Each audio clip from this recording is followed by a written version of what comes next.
Welcome to Dispatch, a brief reflection helping first responders grow in biblical wisdom. Well, this month we're exploring the first half of chapter 8 in the Gospel of Luke. Now here Jesus gives a series of teachings about hearing God's word.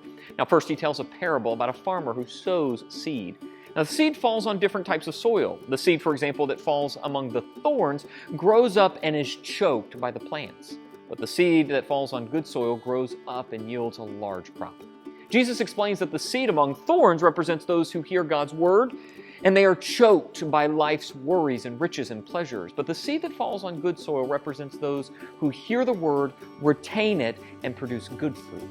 Next, Jesus teaches his disciples that one day everything will be revealed. Nothing will be hidden.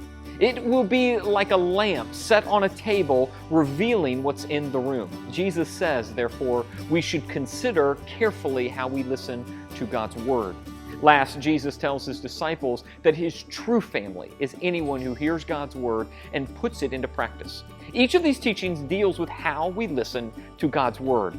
And the application for us is to become people who hear and then obey God's word in ordinary life.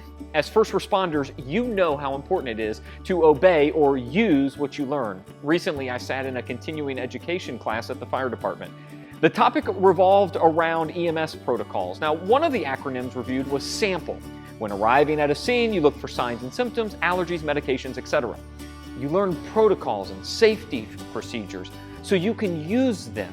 You train and practice so that when a real event happens, you're ready.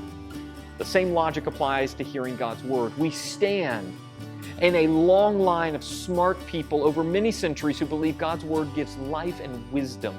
But it takes training to get God's word into our lives. We have to hear it and then practice it. Just as you listen to a teacher in a class and then practice it, you must listen to Jesus and then begin practicing it in real life. Let me end with two takeaways. One, make sure you're listening to Jesus. Enroll in his class and listen to him. This often means joining a local church and attending regularly. Second, take small steps each day to train in the way of Jesus. Try not to yell as much at home. Try not to use as much inappropriate language. Try to say something nice about someone you don't like. The goal is to practice what Jesus teaches, and he will definitely help us as we do. Thank you for what you do. Next month, we'll continue to explore the Gospel of Luke. Until then, may God bless you and keep you. Take care.